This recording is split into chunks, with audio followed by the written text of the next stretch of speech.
started to build Yara Knowledge Centers.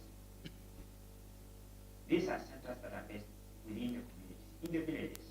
So throughout the season, this center provides knowledge and training to the surrounding farmers from A to Z of that particular crop. Farmers will understand what to plant, when to plant, how to plant, what to do during the season to be able to achieve a certain yield. Yeah. So when will this be airing, you wonder? This will air tonight. Tonight on KBC and KTN, we'll be able to view the full documentary. And to be honest, I'm very excited about this one. I had quite a lot of fun working on this project, and I can't wait to see what that final product looks like. Now, it is my absolute pleasure to welcome on stage the country manager of Yara East Africa, William Ngeno. Oh, what time for the documentary? Tonight at 8 p.m. KBC. Thank you, Charles. You know, when all the good stories have been told, you're left with nothing. So, Honorable Ambassador,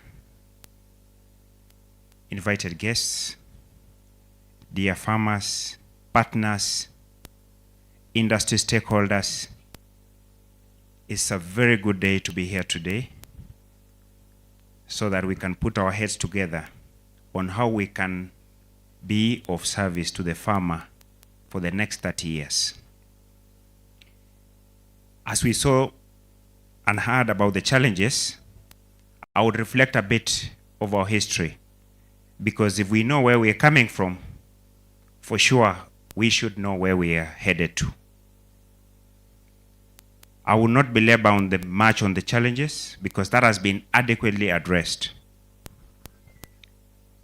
As Sir Henry was speaking here, and thank you for joining, it's a special moment, because without the first foundation stone, you can imagine how the house would look like if the pillar was not put in the right way.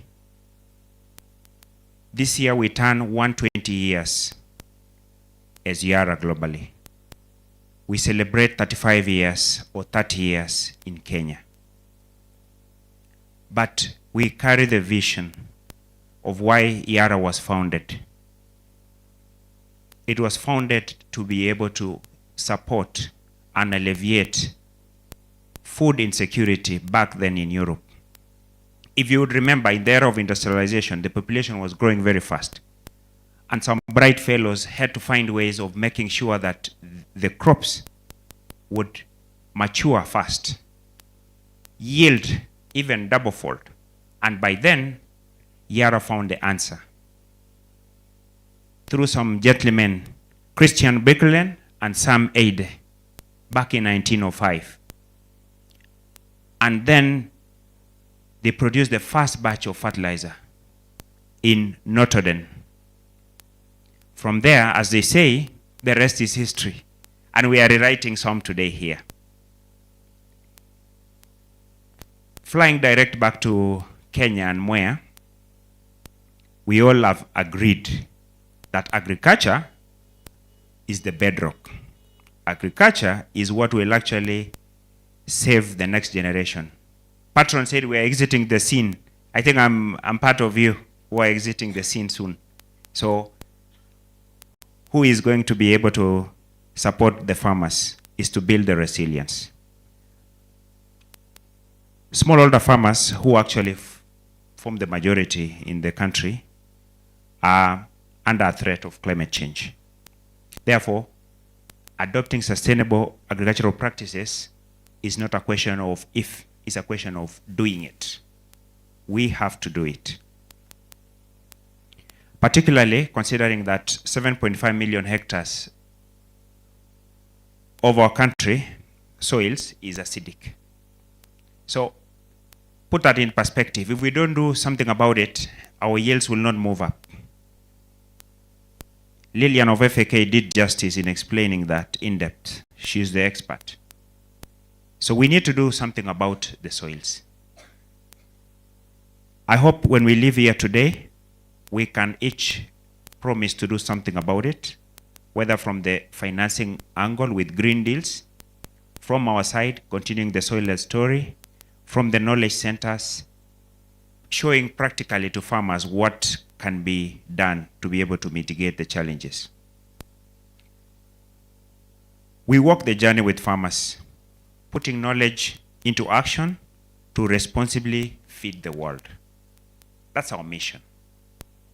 So for everything we do, sitting down, developing crop programs, it's all about how do we feed the next generation. Providing access to quality crop-specific solutions to drive profitability is in the cornerstone of our ambition. But most importantly is the trust. Born out of the Norwegian heritage, it is the trust. 2 years ago, we did a survey here, and we asked farmers and partners, what do you really look at that brand, as Henry said? And I'm proud because we work for an institution that carries a lot of trust from the farmers. Without bragging, we came top in Kenya amongst the farmers, and we interviewed quite a lot of industry players around that. So that is the cornerstone. Whatever we do, we build trust. And we want the farmer to get a solution, not only the product, but the knowledge, so that whatever is written on the bag, even if it travels down to Siaya, to Meru, Turkana, it will still be whatever is on the bag is in the bag. That is the promise. And that is what we believe we can work together with our partners and our farmers in terms of having a good trust business relationship. I think a lot of our distributors have mentioned where they started and where Yara has been with them in their journey. But behind the scene is a robust team that builds this. It would be a pity to end without recognizing the most important players who every day wake up with a mission to fulfill this ambition of ensuring that we provide good solutions. And that is no other than my colleagues. So I would welcome them for you to see who is behind the scene. Many of us are here today. Let's see who is the behind the scene driving the Yara engine. Everybody from the field, from our back office, and all that really moves. So I will just ask them to stand and wave so that you can appreciate them. Can we give them a clap? Yeah? But if you look at them, do they look the median age of a farmer, or their youth, or how are they? Yeah? So youth. So to assure you,